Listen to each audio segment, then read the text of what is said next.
మాజీ మంత్రి జీవన్ రెడ్డిని మరోసారి బుజ్జగించ ప్రయత్నించారు మంత్రులు అడ్లూరి లక్ష్మణ్, శ్రీధర్ బాబు. జగిత్యాల జిల్లా కేంద్రంలోని ఆయన నివాసానికి చేరుకున్న మంత్రులు జీవన్ రెడ్డితో భేటీ అయ్యారు. పార్టీ మార్పు విషయంపై మరోసారి ఆలోచించాలని విజ్ఞప్తి చేశారు. ఈ ప్రాంతానికి జీవన్ రెడ్డి పెద్ద దిక్కని, అభివృద్ధి కోసం మాత్రమే ఆ 10 మంది ఎమ్మెల్యేలను తీసుకున్నామని మంత్రి శ్రీధర్ బాబు స్పష్టం చేశారు. జగిత్యాల జిల్లా కేంద్రంలోని తన నివాసంలో మాజీ మంత్రి జీవన్ రెడ్డితో మంత్రులు శ్రీధర్ బాబు, అడ్లూరి లక్ష్మణ్, చొప్పదండి ఎమ్మెల్యే మేడిపల్లి సత్యం భేటీ అయ్యారు. పార్టీ మార్పు విషయంపై మరోసారి ఆలోచించాలని జీవన్ రెడ్డికి విజ్ఞప్తి చేశారు. త్వరపడి ఎలాంటి నిర్ణయం తీసుకోవద్దని జీవన్ రెడ్డిని కోరామన్నారు. కాంగ్రెస్ పార్టీ జీవన్ రెడ్డికి అండగా ఉండే ఆలోచనలో ఉందన్నారు. జీవన్ రెడ్డితో చర్చించిన అంశాలను పార్టీ అగ్రనేతలు ముఖ్యమంత్రి దృష్టికి తీసుకెళ్తామన్నారు. ప్రతిపక్షంలో ఉన్న ప్రజల గొంతుకగా ఉన్న నాయకుడు జీవన్ రెడ్డి అని, జీవన్ రెడ్డి బాధపడితే తాము బాధపడినట్లేనని స్పష్టం చేశారు. ఇక్కడి పార్టీ నాయకులు, కార్యకర్తలు ఎదుర్కొంటున్న సమస్యలని జీవన్ రెడ్డి తమ దృష్టికి తెచ్చినట్లు చెప్పారు.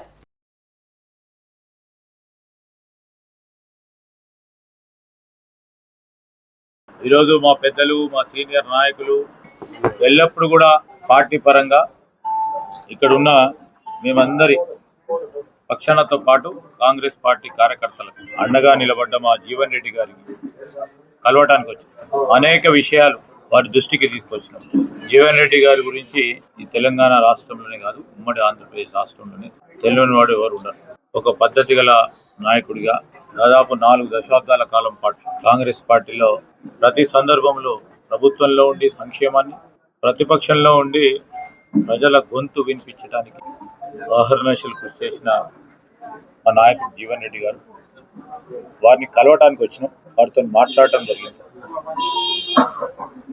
వారు కూడా ఇక్కడ ఈ కార్యకర్తల, నాయకుల మనోభావాలను, వారు ఎదుర్కొంటా ఉన్న ఇబ్బందులను, సమస్యలను కూడా మరి వారందరి గురించి కూడా వారు బాధపడటం జరిగింది. ఈ సందర్భాన్ని పురస్కరించుకొని మరి చాలా రోజుల నుంచి మీరు చూస్తూ ఉన్నారు, మా పెద్దలు మీనాక్షి నటరాజన్ గారు కానీ, పిసిసి అధ్యక్షులు మహేష్ కుమార్ గౌడ్ గారితో పాటు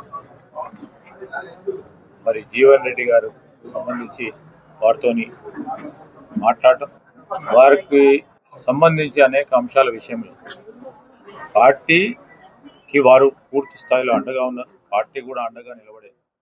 కాగా మంత్రులతో సమావేశం అనంతరం మాజీ మంత్రి జీవన్ రెడ్డి పలు వ్యాఖ్యలు చేశారు. దేవుడు శాసించాడు, మానవుడు అనుసరిస్తాడని స్పష్టం చేశారు. పార్టీ మార్పు విషయంలో ఎవరొచ్చి మాట్లాడినా తగ్గేది లేదని స్పష్టం చేశారు. దేవుడు శాసించిండు, మానవుడు అనుసరిస్తాడు.